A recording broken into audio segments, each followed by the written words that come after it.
हनुमान जी, जो दुनिया के सबसे ताकतवर, बुद्धिमान, बलवान और शक्तिशाली माने जाते हैं, जिनको चारों युगों में कोई देवता परास्त नहीं कर सकता, न तो उन्हें कोई युद्ध में हरा सकता है।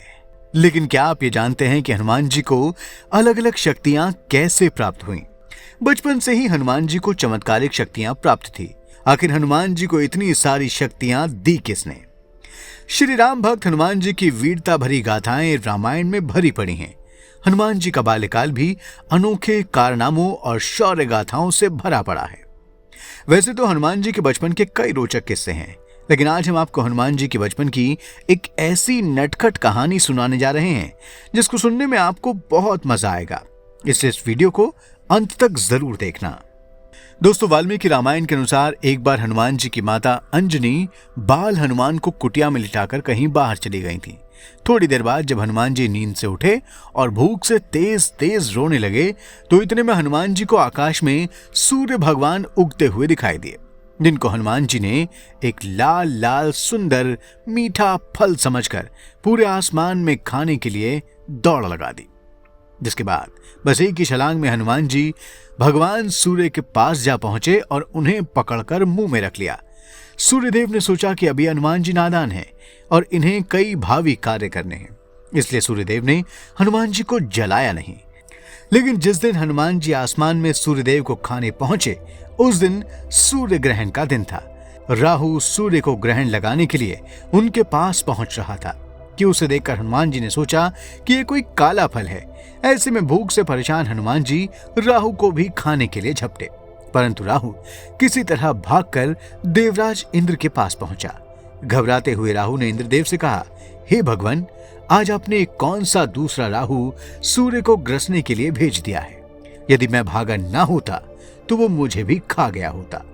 राहु की बातें सुनकर भगवान इंद्र को बड़ा आश्चर्य हुआ और इंद्रदेव अपने सफेद ऐरावत हाथी पर सवार होकर हाथ में वज्र लेकर आसमान की ओर निकले।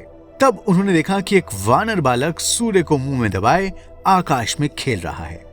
हनुमान जी ने भी सफेद ऐरावत पर सवार इंद्र को देखा। उन्होंने समझा कि ये भी कोई खाने लायक सफेद फल है। हनुमान जी इंद्रदेव पर भी झपट पड़े। ये देखकर देवराज इंद्र बहुत ही क्रोधित हो उठे और अपनी ओर झपटते हुए हनुमान से अपने आप को बचाया और सूर्य को छुड़ाने के लिए हनुमान जी की ठुड्डी पर वज्र का तेज प्रहार किया। वज्र के उस प्रहार से हनुमान जी का मुंह खुल गया और सूर्यदेव हनुमान जी के मुंह से बाहर निकल गए। लेकिन हनुमान जी बेहोश होकर धरती पर गिर पड़े। हनुमान जी के गिरते ही उनके पिता वायु देवता भी वहां पहुंच गए। अपने बेहोश बालक को देखकर वो रोने लगे। माता अंजनी भी वहां दौड़ी हुई पहुंची। हनुमान को बेहोश देखकर वो भी रोने लगी। वायु देवता ये सब देखकर क्रोधित हो गए और उन्होंने बहना बंद कर दिया। हवा के रुक जाने से तीनों लोकों में सभी प्राणी व्याकुल हो उठे। पशु पक्षी बेहोश होकर गिरने लगे। पेड़ पौधे और फसलें सूखने लगे। ऐसे में इंद्र सभी परेशान देवी देवताओं को लेकर ब्रह्मा जी सहित वायु देवता के पास पहुंचे, जहां सभी देवी देवताओं ने वायु देवता से अनुरोध किया, हे वायु देवता, आप तुरंत बहना शुरू करें। वायु के बिना हम सब लोगों के प्राण संकट में पड़ गए हैं। यदि आपने बहने में जरा भी देरी की तो तीनों लोकों के प्राणी मौत के मुंह में चले जाएंगे। हनुमान जी को ऐसे हालत में देखकर सभी देवी देवताओं ने अपने अपने हाथों से छूकर हनुमान जी को जीवित करते हुए कहा कि आज इस बालक को सभी देवताओं की ओर से वरदान प्राप्त होगा। सबसे पहले ब्रह्मा जी ने कहा, आज से इस बालक पर किसी प्रकार के अस्त्र शस्त्र का कोई प्रभाव नहीं पड़ेगा। हनुमान जी को दीर्घायु और प्रभु की अनन्य भक्ति का वरदान दिया। उन्होंने हनुमान जी को पवन की गति से भ्रमण करने का वरदान देने के साथ ही इच्छाधारी होने के अलावा ब्रह्मास्त्र से भी रक्षा का वरदान दिया। रुद्रदेव यानी भगवान शंकर ने हनुमान जी को वरदान दिया कि उनके शस्त्रों के द्वारा भी वो अभेद रहेंगे। सूर्यदेव से हनुमान जी को तेज गति प्राप्त हुई। सूर्यदेव ने उन्हें अपने तेज का 100वां अंश दिया है। इसी कारण हनुमान जी के सामने कोई टिक नहीं पाता। इंद्रदेव ने कहा कि मेरे वज्र का प्रभाव भी अब इस पर कभी नहीं पड़ेगा। इसकी ठुड्डी वज्र से टूट गई थी, इसलिए आज से इसका नाम हनुमान होगा।